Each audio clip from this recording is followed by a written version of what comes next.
Hi, I'm Jackie Tantillo, and this is Should Have Listened to My Mother. After 29 years of working as a senior producer for the NBA, my guest felt it was time to put pen to paper and write about the story of his family and all his unanswered questions. You're Gonna Miss Me Someday explores the unknowns and what-ifs as to who we are and who our parents are or were. In an excerpt taken from the trailer for the book, my guest says, "When we lose someone, we all wish for the same thing, more time. If only we had one more day together, we'd say all the things we never did or never could." I'd like to welcome Ken Gagne to my podcast, and he's here to discuss his new memoir called You're Gonna Miss Me Someday. Hi, Ken. How are you? Hi, Jackie. Thanks so much for having me. It's a real honor to talk about my favorite subject, my mother. Apropos for this podcast, how did you refer to your mom as you were growing up? Just called her Mom. I guess when I was little, just called her Mommy, and she was my favorite person in the world, so I called on her a lot for a lot of different things. And what is her given name, her first name? Her name is Cynthia Gagne. All of her friends called her Cindy. My dad called her Sin. So Cindy was, she was a pretty special person to a lot of people. I assume both parents are no longer with us. Right. My mom died about 17 years ago. My dad right after her, about 18 months later. Wow. And you grew up in Massachusetts? Yeah, I grew up in western Massachusetts, a small town called Chicopee, sort of right near Springfield, not too far away from the Berkshire Mountains.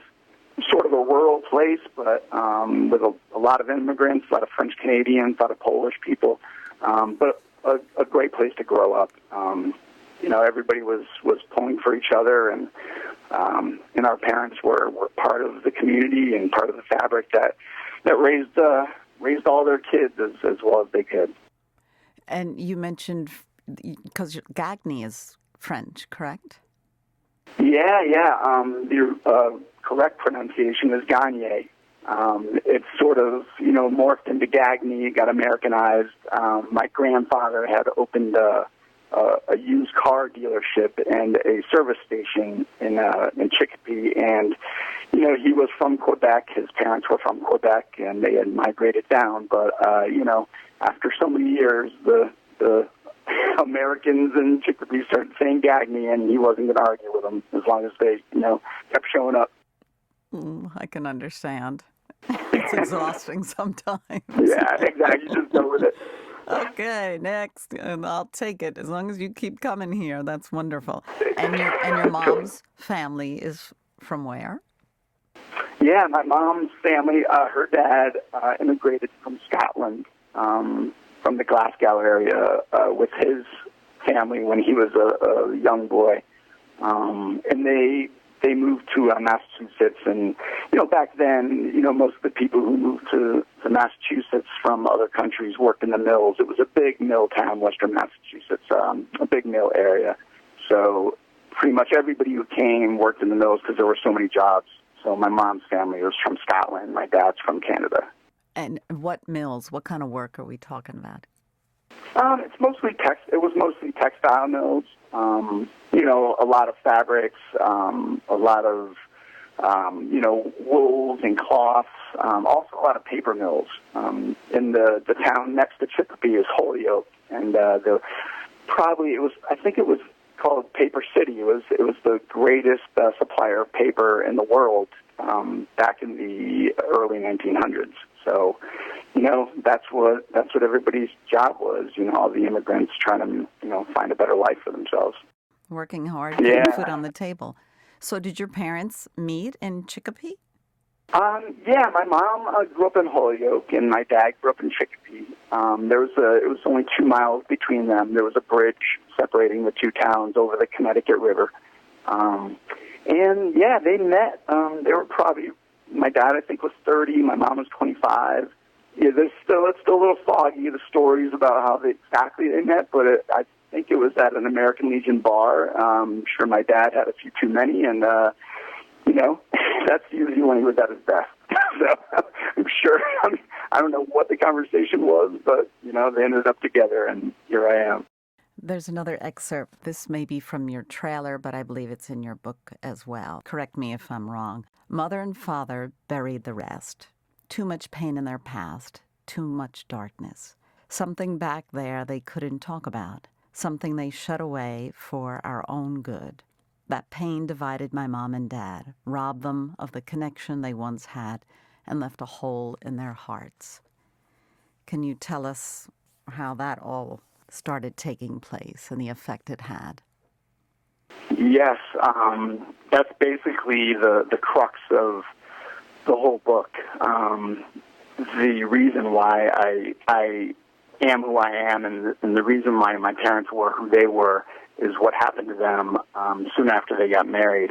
5 years before I was born, and before my sisters were born, my parents had twin boys.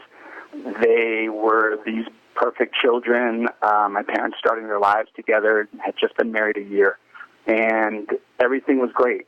After about a year, my mother, well, before that, because a mother always knows, she noticed that the twins weren't developing the way the other kids were, that she knew something was wrong. She just didn't know what it was. They wouldn't recognize her when she walked into a room. They couldn't sit up or roll over when they should have been. Their teeth weren't coming in.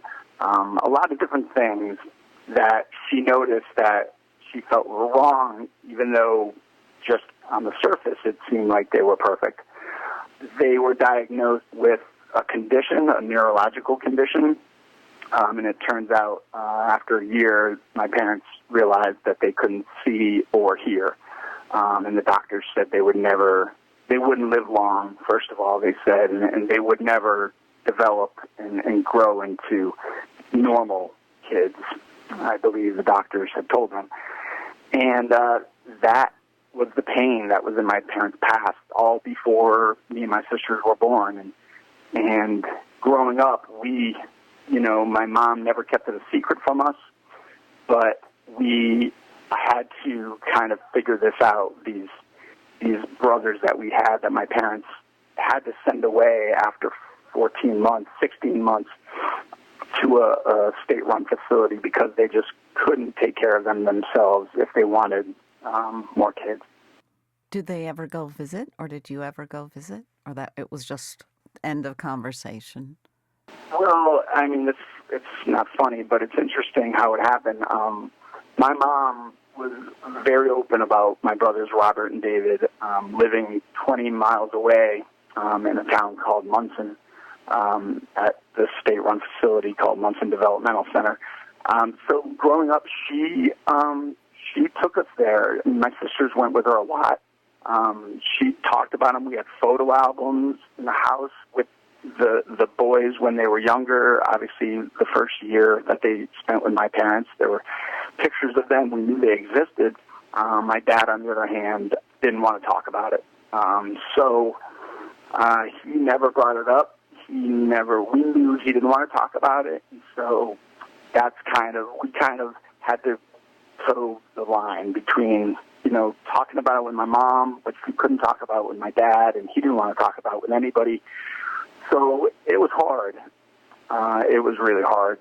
But I ended up kind of empathizing with both people, knowing that, you can only do what you can do, what you're capable of doing. I'm sure my dad wanted to be the best dad he could with me and my sisters, and he couldn't do that if he was still going to talk about Robert and David. And he just, I don't know, I guess he just didn't want to live in the past. He just wanted to move forward, and my mom didn't want to forget about them because they were hers. And that's kind of why I wrote the book. Just after being a father myself, trying to figure out how in the world my parents navigated those waters of giving their kids away in order to have a new family, and hanging on to the past and the future, and it just seemed impossible. And because we never talked about it too much or at all, I had a lot of soul searching to do when I was writing the book, and just trying to put myself in their shoes and trying to figure out how they handled it. Oh my gosh, I can't even imagine. I'm so sorry. Did you and your two sisters ever talk about it amongst yourselves when you were young, or it was understood that we talk about it with mom and definitely not your father? Yeah, my sisters are 2 and 3 years older than me, so I was the baby brother, and the only boy after, Robert and David were gone. So I was kind of like the golden child, and I feel like I was like the replacement son, that kind of took the spot of these kids that were there, and then all of a sudden they weren't. My sisters and I, growing up, we didn't really talk about it. I mean, you're a kid, and what is there really to say? I mean, we knew my father didn't want to talk about it, and because of that, my mom didn't say too much about it. I mean, like I said, she would visit every month, at least every month, I think. She took my sisters a lot, but I only went once, and that's still something that gets me. And I think when I was writing the book, I'm such a hamster. I'm just going to fall apart here. No. It's okay. I just feel like I let her down. My dad was so emotionally absent. He was a great father, to us, but didn't give her everything she needed as far as dealing with this. And I feel like I, kind of followed his lead, and my mom took me there once to meet the boys, and I was 5 years old. I remember she was so amazing that day. I mean, I was young. I don't remember too much, but I do remember it was pretty impactful. Going into this sort of hospital with a lot of people there with epilepsy and developmental disorders like my brothers had, cerebral palsy, things like that. There were other parents couldn't take care of them and had to give them up too. Walking with my mom through those halls and going into my brother's rooms for the first time meeting them. They were, I was 5 or 6, they were 10 or 11. And I just remember them, I mean, they were frail, they were kind of skeletal. They were bony, but they, looking at them, I recognized myself. I say in the book that it was like a funhouse mirror image of myself. It was amazing how she treated them, just like she always treated me. I mean, she was calming them and singing to them, and I was sitting in a corner, wondering what was going on. I was afraid, but she took me up to them, and she let them, kind of feel my face and put their fingers through my hair, and just to get to know their brother a little bit.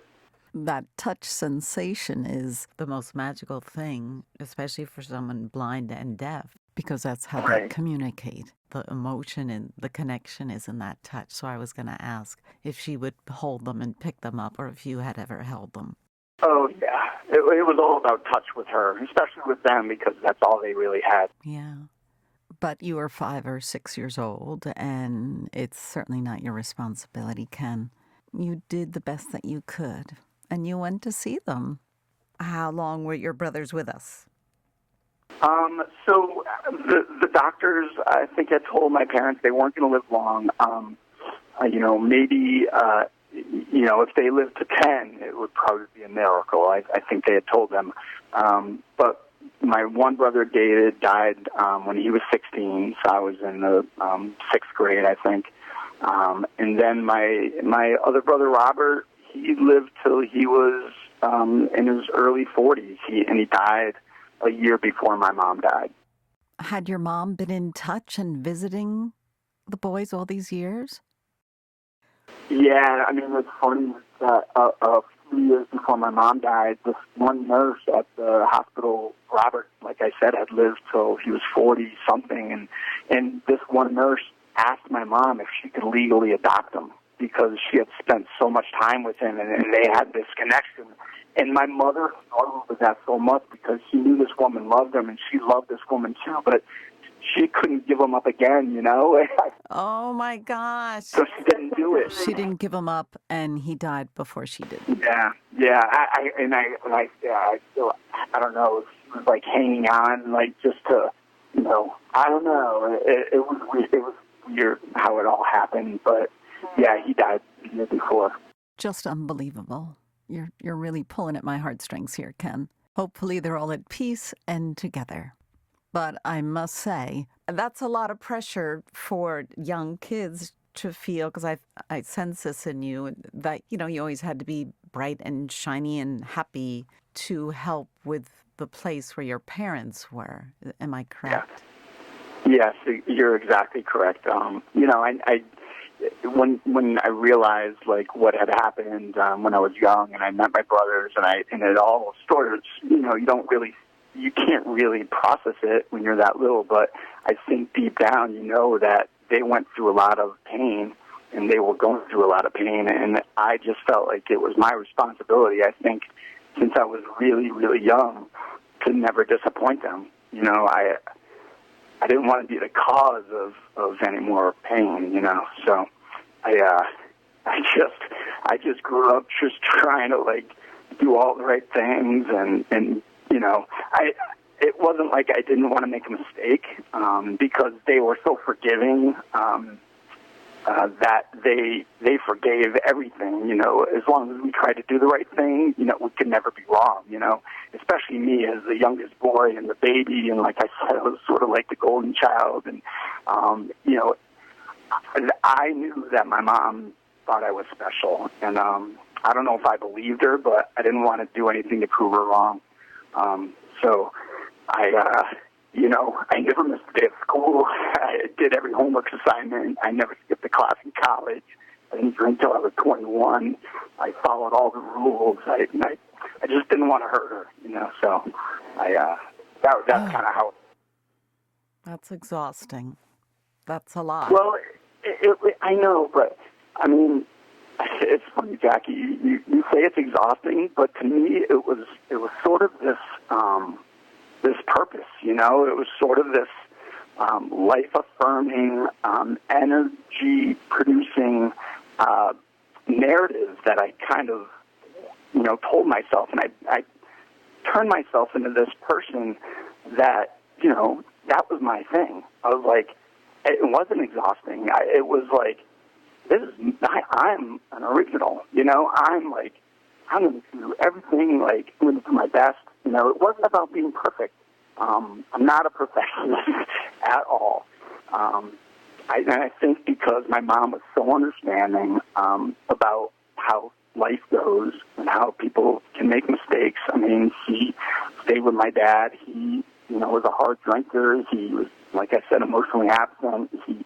But he made a lot of mistakes, but he did his best. And I think that's all that she ever wanted from any of her kids was to just do their best. And so I mean, you say it's a lot of pressure, but I never felt like it was. I felt like I was doing something good, you know, by doing what she expected me to do. So.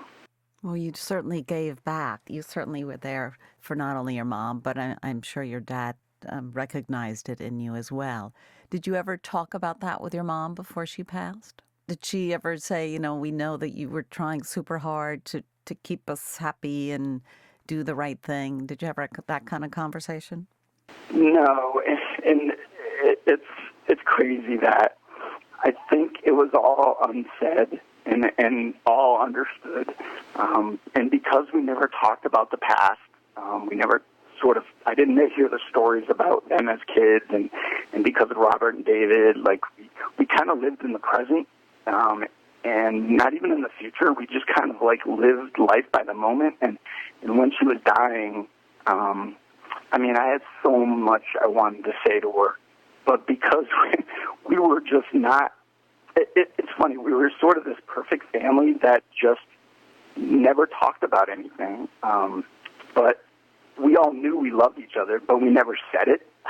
And it's funny the way I describe, the way I've been talking to you about my family, especially my mom. You'd think that, we'd say we loved each other every day, like multiple times, but we were a family that never said we loved each other. I think it was a generational thing, but we all knew. And so when she was dying, there was so much I wanted to say to her, so much I wanted to talk to her about everything. And I had time, she had cancer for 5 years, and I had so much time, and I just couldn't talk about stuff. It's hard, especially if you don't have someone leading you through that experience since you were a child. It was a different way of communicating. What was your mom's upbringing and family life like as a child? Do you know much about her family history? Yes, and from writing the book, I did a lot of research. I spoke to, whatever relatives are still around to ask about, what my parents were like growing up and what life was like for them and their families. And, because, again, my parents didn't tell me these stories. They didn't talk about when they were kids because I don't think they wanted to talk about anything because I think they knew, once you open the door to the past, they would probably have to talk about giving their children away, and that's something that probably too traumatic for them to get into. So I didn't know a lot about them growing up, but I did, from the information I do have, my mom grew up in a large family, which obviously I knew. She had 8 brothers and sisters, a very supportive family. Mom and Dad were around. Dad worked. My grandmother stayed at home with all the kids. My mom was right in the middle of the 9, so helped raise half of the family. And she was just, it was all about family with them and all about support. And, they're very tight-knit and close, and I think that's what she grew up with. So I think she grew up, I think she had the skills when she became a mom and a wife to handle all this stuff, my dad didn't have that luxury. He didn't have that childhood that she had. So, she grew up in a big, supportive family with a lot of love around, so that helped. Was her family still nearby when you guys were growing up? Did you have your aunts and uncles over all the time or cousins? Yeah, it was amazing, because there were 9 of them, and they all sort of lived nearby, within, I'd say, 5-10 miles of us. I had, I think, 50 cousins. We'd have family reunions at our house every summer. All my aunts and uncles. My dad's side was a little more to themselves, but my mom's side was just talk about one big happy family. And so we'd have these major family reunions in the summertime, these cookouts, and with all my cousins. And I was one of the youngest ones, so I was always, taken care of and the favorite. And I have so many great memories about those days with her family. How do your sisters feel about you releasing this memoir? They, again, supportive of everything I've ever done, and everything I'll ever do. They're my biggest fans. I love them so much. We're very close. They still live up in Massachusetts with their families. I'm the only one who moved away. And when I told them I was writing the book, they understood, and they're like, whatever you do, it's going to be great. They had total faith in me, even though I was listen, there might be some things that are hard to read. I'm going to, I might speak for you in certain places and sort of imagine what you might have been thinking and feeling. And they were like, go for it. I think when it came out, my one sister, Linda, my middle sister, Linda, she's just like my mom. She's happy all the time. She's smiling all the time. Everything's great. And so she loved it. And my older sister, Cheryl, she and I are a little more similar. She and I might be a little more like my dad. And where I think she's probably a little more private. She loves it too. And she's not, she would never say anything against my writing it. But, she's not as effusive, I'd say, as Linda. I totally understand totally that. Supportive, and loves that I did it. Yeah, it's very cathartic. I think it's important. And sometimes people write books and they don't publish them, but just the exercise of putting it down on paper is healing enough for them, right? Yeah, yeah. I was saying it was like a 6-year therapy session, you know, and I told my sisters, I was like, listen, these are my memories, and this is stuff I am thinking about and have gone through, and they're not, I don't want it to be, it's not your story, so don't think that I'm, this speaks for everybody, because, memories are subjective, and everybody has a different point of view on things, especially growing up in the same family. Everyone's different. Right, and especially the youngest, because I'm the youngest of 7 kids, so totally different perspective of everybody. I had it made. Wow, yeah, we have a lot in common. I believe you might be keeping that pen to paper in the future. You think of other ideas in the works? Yeah, I'm probably 75% done with my next book. It's a fiction novel. It's a 180-degree difference from the heavy stuff I laid out in the memoir. But it's a fun fiction novel, loosely based on a softball team I play in town called the Evening Bulls. It's like 17 of my best friends, and we've been playing together for 6 years. And so I'm taking our team and I'm picking them up out of Maplewood, and I'm putting them into a fictional scenario in a Las Vegas senior men's softball tournament, and we'll see what happens. Oh, my God.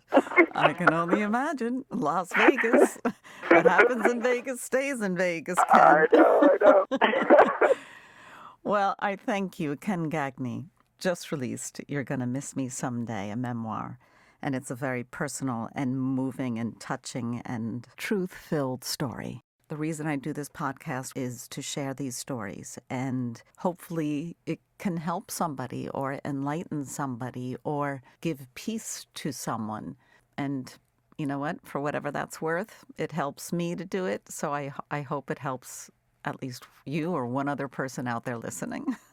And I have a lot of great, loyal listeners, and I thank them all. Well, thank you, Jackie. It's fun to talk about. It's hard to talk about, but I'm appreciative of the time. And again, the reason I wrote the book is because I know everybody has their Robert and David. Every family has their secret or their thing that they're trying to get through, that they've had to get through, and how we all handle it is sort of what defines us. This book wasn't just for me. It was kind of for everybody who's gone through anything like that, and every family's different, but every family's kind of the same. So, but thank you so much for the time. This has been great. Thank you all so much for listening, and we'll be back next week with another show. Thank you, Ken. Thank you.